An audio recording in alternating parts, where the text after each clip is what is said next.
بسم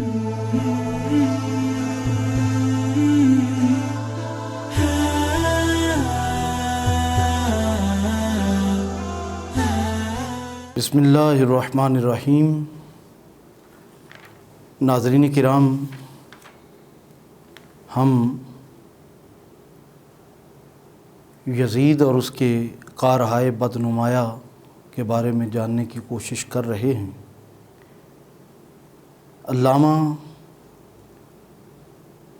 شاہ عبدالحق محدث دہلوی رحمۃ اللہ علیہ نے اپنی کتاب جذب القلوب، جو مدینہ شریف کے بارے میں انتہائی خوبصورت کتاب ہے، اس میں واقعہ حرہ کا خلاصہ بیان کیا کہ واقعہ کربلا کے بعد مسلمان بالخصوص اہل مدینہ یزید پلید سے نفرت کرنے لگے، اور رفتہ رفتہ اس کے جو کبھی کام تھے وہ لوگوں پر آشکار ہونے لگے، اور اس کے ظلم و ستم کی داستانیں بڑھنے لگی۔ شہادت مولا حسین علیہ السلام کے بعد یزید کے زمانہ حکومت میں جو واقعات ہوئے وہ نہایت ہی کبھی ہیں۔ ان میں سے ایک واقعہ حرہ ہے۔ واقدی اپنی کتاب حرہ کے حوالے سے ایوب بن بشیر کی روایت نقل کرتے ہیں کہ نبی کریم صاحب الاولاق صلی اللہ علیہ وآلہ وسلم دوران سفر جب حرہ کے مقام پر پہنچے تو کھڑے ہو کر آیت پڑھی، انا للہ و انا الیہ راجعون۔ صحابہ کرام علیہم رضوان نے دریافت کیا کہ یا رسول اللہ صلی اللہ علیہ وآلہ وسلم، آپ نے اس مقام پر یہ آیت کیوں تلاوت فرمائی؟ تو آپ صلی اللہ علیہ وآلہ وسلم نے فرمایا کہ اس مقام حرہ میں میرے صحابہ کے بعد امت کے بہترین امتی قتل کیے جائیں گے۔ ناظرین کرام، 62 سنہ ہجری میں عثمان بن محمد کو روانہ کیا جاتا ہے کہ لوگوں کو قائل کریں کہ یزید کی دوبارہ بیعت کریں، لیکن وہاں کے لوگ جن کے دلوں کے اندر اہل بیت اطہار کی محبت اور عشق اور مودت تھی، وہ اس پر ایک لمحے کے لیے بھی تیار نہ تھے، کیونکہ وہ یزید کی بے حیائی، بے دینی، شراب نوشی اور ممنوعات کے ارتکاب، کتوں سے کھیلنے اور ایسے معمولات سے آگاہ ہو چکے تھے۔ بالآخر یزید نے مسلم بن عقبہ کو شامیوں کا ایک بہت بڑا لشکر دے کر اہل مدینہ سے جنگ کرنے کے لیے بھیجتا ہے، اور ساتھ یہ بھی کہتا ہے کہ تمہارے لیے مدینۃ المنورہ جو حرم رسول ہے وہ 3 دن کے لیے حلال ہے، مطلب وہاں کے ہر چیز تمہارے لیے حلال کر دی گئی ہے۔ آپ اندازہ لگائیے کہ پھر واقعہ حرہ ہوتا ہے، اور یہ جگہ مسجد نبوی شریف سے 1 میل کے فاصلے پر ہے۔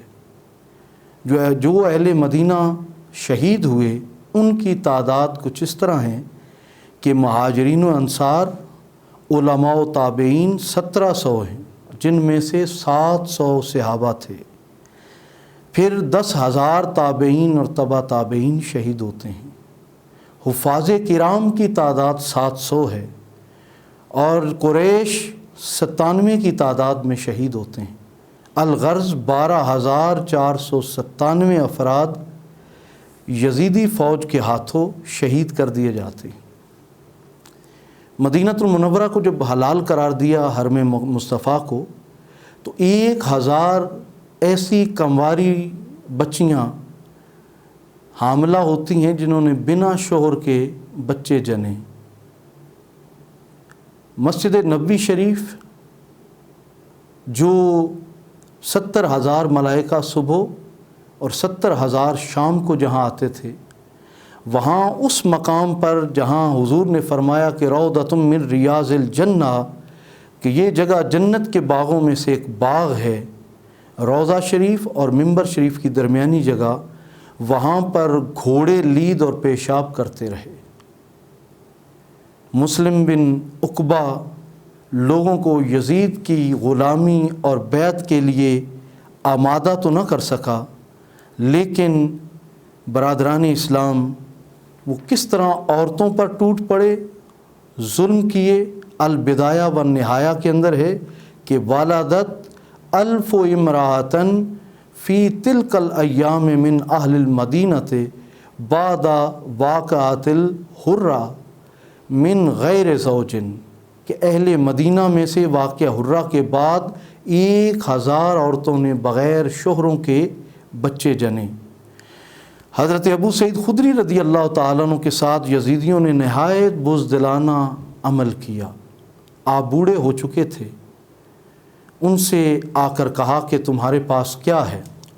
نے کہا میں تو بالکل غریب ہوں۔ آپ کی داڑھی کو نوچا یہاں تک کہ ایک ایک بال نوچ لیا، گھر تک لے کر آئے، صرف 2 کبوتر گھر میں تھے، اسے چھین کر لے گئے۔ حضرت سعید بن مسیب رضی اللہ تعالیٰ عنہ فرماتے ہیں میں بوڑھا تھا، مسجد سے جدا نہ ہو سکا، اور یزیدی مجھے دیکھتے ہیں، وہ کہتے ہیں یہ مجنون ہے، مجھے چھوڑ دیا۔ 3 دن مسجد نبوی کے اندر آذان نہ ہوئی، جماعت سے نماز نہیں ہو پائی، کیونکہ یزیدی لشکر نے اپنے گھوڑے مسجد کے اندر باندھے ہوئے تھے۔ آپ فرماتے ہیں کہ جب بھی وقان لا یعرف وقت الصلاۃ الا بہمہمۃ یسمعها من قبر النبی صلی اللہ علیہ وآلہ وسلم۔ صحیح مشکات کی یہ روایت ہے کہ نماز کے وقت کا پتہ نہ چلتا مگر ایک ہلکی سی آواز کے ذریعے سے، جس کو وہ نبی کریم صاحب لولاق صلی اللہ علیہ وآلہ وسلم کی قبر انور سے سنا کرتے تھے۔ یعنی نماز کے وقت اقامت و اذان کی آواز قبر رسول سے آیا کرتی تھی۔ برادران اسلام، سوائے حضرت سعید بن مسیب کے اور کوئی بھی مسجد نبوی کے اندر موجود نہیں تھا۔ یزیدی فوج نے مدینہ المنورہ کے اندر ظلم کی انتہا کی۔ ایک گھر میں داخل ہوئے جہاں ایک خاتون نے نوزائیدہ بچے کو جنم دیا تھا۔ یزیدی فوج نے جا کر کہا کہ تمہارے پاس کیا ہے؟ وہ خاتون اس قدر غریب اور نادار تھی کہ وہ بچہ جو ابھی اس نے جنا ہے اور اس کے سینے پہ موجود ہے، سوائے اس کے اور اس کے پاس کچھ بھی نہ تھا۔ اس نے کہا کہ میرے بیٹے، اگر میرے پاس دنیا ہوتی تو میں تجھ پہ وار دیتی، لیکن میرے پاس سوائے تمہارے کچھ بھی نہیں ہے۔ یزیدی لشکر نے اس نوزائیدہ بچے کو ٹانگ سے پکڑا اور پکڑ کر دیوار میں پٹک دیا، اور اس کا دماغ پھٹتا ہے اور اس کا بھیجا باہر آ جاتا ہے۔ انا للہ و انا الیہ راجعون۔ یزیدی لشکر یوں مدینہ المنورہ میں ظلم کرتا ہے۔ واقعہ حرہ کی صورت میں مدینہ المنورہ کی حرمت کو پامال کیا جاتا ہے اور مسجد نبوی کی حرمت کو پامال کیا جاتا ہے۔ قرآن حکیم تو کہتا ہے ان الذین یؤذون اللہ ورسولہ لعنہم اللہ فی الدنیا والآخرہ، کہ وہ لوگ جو اللہ تعالیٰ اور اس کے رسول کو تکلیف پہنچاتے ہیں، یقیناً وہ دنیا و آخرت میں لعنت کے مستحق ہیں۔ وَعَدَّ لَهُمْ عَذَابًا مُهِينًا، اور ان کے لیے دردناک عذاب مقرر کیا گیا ہے۔ برادران اسلام، جب اہل بیت اطہار کے مقدس گھرانے کے اوپر کربلا میں ظلم ڈھائے گئے تو کیا سیدہ کائنات کا، رسول خدا کا دل نہیں دکھایا گیا؟ کیا حضور کو تکلیف نہیں دی گئی؟ تو حضور قرآن کہتا ہے جس نے حضور کو تکلیف پہنچائی اس پر اللہ کی دنیا اور آخرت دونوں میں لعنت ہے۔ اور یہ اتنا بڑا کبیح جرم ہے، مسلمان اور ایمان تو دور کی بات ہے۔ قرآن کہتا ہے وَعَدَّ لَهُمْ عَذَابًا مُهِينًا، ان کے لیے دردناک عذاب ہے۔ مطلق عذاب ہو سکتا ہے گناہ گار مسلمان کو بھی ہو، لیکن جب عذاب کے ساتھ اس کی صفت ذکر کی جاتی ہے اور اس کی شدت بیان کی جاتی ہے تو یہ مطلق کافروں کے لیے ہوتی ہے جو اعلانیہ کافر ہو جاتے ہیں۔ گویا قرآن حکیم ہمیں یہ بتا رہا ہے کہ جس نے کربلا کے اندر، جس یزید لعین بدکار نے اہل بیت اطہار پہ ظلم کیا، اس نے اللہ کو بھی ایذا دی، مصطفیٰ کو بھی ایذا دی، اور اس کے لیے لعنت کا بھی وہ مستحق ہے اور ہمیشہ کا عذاب بھی اسے ملے گا۔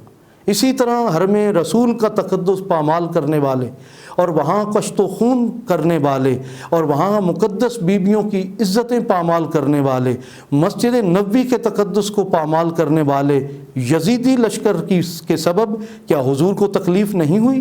کیا آقا کو ایذا نہیں پہنچائی گئی؟ اس ایذا پہنچانے کے بعد کیا یزید پھر بھی مومن ہے؟ قرآن کی آیات تو بتا رہی ہیں کہ جس نے آقا کو ایذا پہنچائی وہ رحمت اللہ علیہ نہیں ہے، وہ رضی اللہ عنہ نہیں ہے، وہ لعنت اللہ ہے، وہ دردناک عذاب کا مستحق ہے، وہ کافر ہے۔ اسی سبب امام احمد بن حنبل رحمۃ اللہ علیہ نے یزید کو اعلانیہ کافر کہا ہے، اور یہ فرمایا کہ اس نے وہ کبھی کام کیے ہیں جن کے سبب وہ مسلمان کہلانے کا حقدار نہیں ہے۔ اس لیے آج بھی کوئی مفتی کے روپ میں آئے، مولانا کے روپ میں آئے، وہ کسی خطیب کے روپ میں آئے، جو یزید کا حامی ہے، وہ کسی صورت میں بھی ہمارے نزدیک صاحب عزت نہیں ہو سکتا، بلکہ ہم یزید کو گالی سمجھتے ہیں، ہم یزید کو کافر سمجھتے ہیں، ہم یزید کو جہنمی سمجھتے ہیں، ہم یزید کو لعنتی سمجھتے ہیں، ہم یزید کو پکا دوزخی سمجھتے ہیں، اور جو اس کے حق میں بولنے والا ہے وہ ہمارے نزدیک کسی صورت میں قابل اعتبار اور قابل احترام نہیں ہو سکتا۔ برادران اسلام، کیا حرم مصطفیٰ کے تقدس کو پامال کرنے کے بعد یزید خاموش ہو گیا؟ ایسا نہیں ہے۔ یزیدی لشکر نے یہاں سے فارغ ہوا تو پھر کعبۃ اللہ المشرفہ کے اوپر حملہ آور ہوا۔ تاریخ الخلفاء میں امام ذہبی رحمۃ اللہ علیہ کے حوالے سے لکھا گیا کہ یزیدی فوج جب مکہ پہنچی تو حضرت عبداللہ ابن زبیر کا رحمت رضی اللہ تعالیٰ عنہ کا محاصرہ کر لیا، ان کے قتل کی تدبیریں کی، ان پر منجنیق کے ذریعے پتھر پھینکے گئے، اور پھر اس کے ذریعے ہوا کیا کہ آگ کے شعلوں سے کعبے کا غلاف اور اس کا چھت جل گئے، اور حضرت اسماعیل علیہ السلام کے فدیے میں جو مینڈا ذبح کیا گیا تھا، جس کے دونوں سینگ ابھی تک کعبے کی چھت پر لگے ہوئے تھے، وہ بھی خاکستر ہو گئے۔ یزید کی حمایت کرنے والے خارجیوں، ناصبیوں اور مسلمانوں پر کفر و شرک کا فتوے لگانے والوں سے یہ پوچھ سکتا ہوں کہ کعبے پر آگ برسانے والا مسلمان ہے اور اپنی شخصی حکومت کو بچانے کے لیے مدینۃ المنورہ حرم مصطفیٰ کے تقدس کو پامال کرنے والا شخص مسلمان ہو سکتا ہے؟ برادران اسلام، یزید کے بیٹے کا نام معاویہ ہے۔ میں اپنی گفتگو کو اختتام کی طرف لے کے جا رہا ہوں۔ وہ ایک نیک اور صالح نوجوان تھا، یزید نے اسے اپنا ولی عہد منتخب کر دیا تھا۔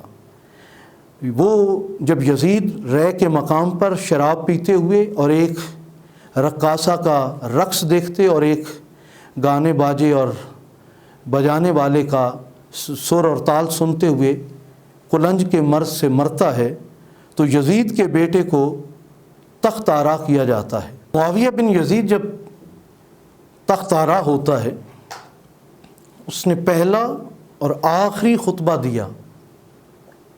وہ خطبہ علامہ ابن حجر مکی رحمۃ اللہ تعالیٰ علیہ نے اپنی کتاب سوائق المحرقہ کے اندر نقل کیا ہے۔ اہل سنت کے امام ہیں، بہت بڑے عالم دین ہیں، اور جن پر پوری اہل سنت اعتبار اور اعتماد کرتی ہے۔ میں عربی کے الفاظ کو چھوڑ کر میں آپ کے سامنے معاویہ بن یزید کا وہ خطبہ سناتا ہوں تاکہ آپ کو پتہ چل جائے کہ کون سی ایف آئی آر معاویہ بن یزید نے اپنے آباء و اجداد کے خلاف کاٹی۔ آج جو یزید کے کرتوتوں کے حامی ہیں، وہ اس خطبے کو سننے کے بعد منہ چرائیں گے اور انہیں سمجھ آ جائے گی کہ یقیناً یزید کسی بھی حوالے سے لائق احترام نہیں ہو سکتا۔ یہ یزید کے بیٹے معاویہ پہلے خطبے میں اور اپنے آخری خطبے میں کس طرح رقم تراز ہوتے ہیں اور کیا فرماتے ہیں کہ یہ خلافت اللہ تعالیٰ کی رسی ہے، اور میرے دادا معاویہ نے اس شخص سے خلافت کا جھگڑا کیا جو اس سے خلافت کا زیادہ حقدار تھا، یعنی حضرت علی بن ابی طالب رضی اللہ تعالیٰ عنہما و علیہم السلام، اور جو سلوک وہ تم سے کرتا رہا ہے تم اسے جانتے ہو، یہاں تک کہ موت نے اسے آ لیا اور وہ اپنی قبر میں اپنے ذنوب کا قیدی ہو گیا۔ پھر میرے باپ نے خلافت سنبھالی اور وہ اس کا اہل نہیں تھا، اور اس نے رسول اللہ کی بیٹی کے بیٹے سے جھگڑا کیا اور اس کی زندگی ختم کر دی، اور اس کی اپنی اولاد بھی تباہ ہو گئی، اور وہ اپنی قبر میں اپنے گناہوں کا قیدی ہو گیا۔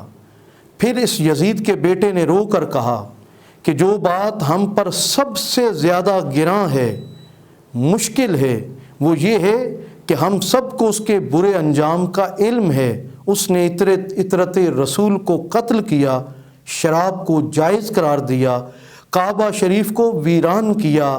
میں نے خلافت کا مزہ نہیں چکھنا اور نہ ہی اس کی تلخیوں کو گلے کا ہار بنانا چاہتا ہوں۔ اے لوگو، تم اپنے معاملات خود سنبھالو۔ خیال رہے جو یزید کے بیٹے معاویہ نے منبر پر چڑھ کر خطبہ دیا، یہ خطبہ خود ایک FIR تھی اپنے ہی باپ دادا کے خلاف جو معاویہ بن یزید نے کاٹی ہے اپنے خطبے کی صورت میں۔ اور معاویہ بن یزید اس قدر محب اہل بیت تھا کہ اس کے بعد اس نے اپنے آپ کو اپنے گھر میں بند کر لیا، اور 40 دن کے بعد وہ فوت ہو جاتا ہے۔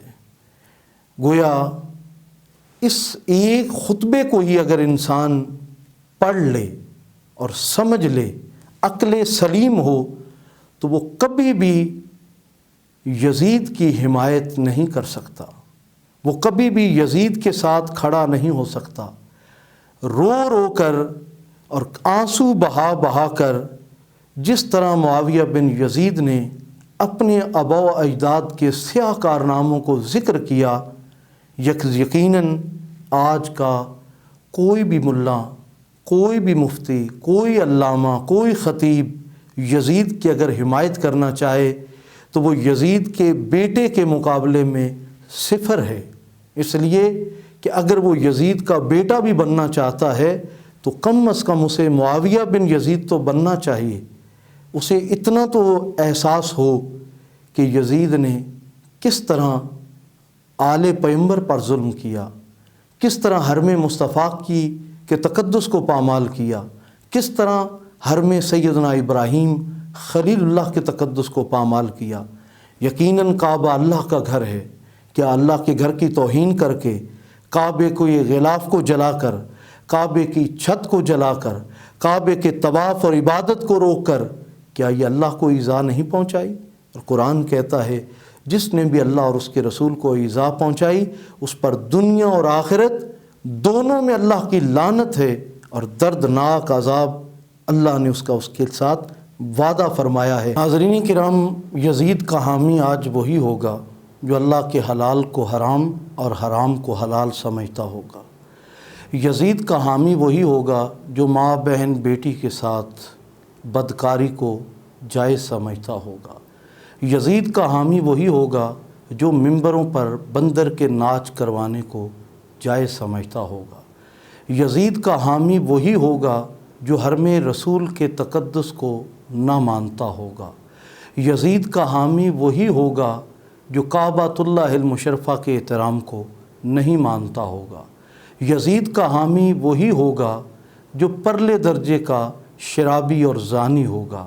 یزید کا حامی وہی ہوگا جو اللہ تعالیٰ کی وحی کا انکار کرنے والا ہوگا، اور یزید کو رحمت اللہ علیہ وہی کہے گا کہ جس کے اندر یزید موجود ہوگا، کیونکہ یزید آج بھی بنتے ہیں لوگ کوشش سے، حسین خود نہیں بنتا، خدا بناتا ہے۔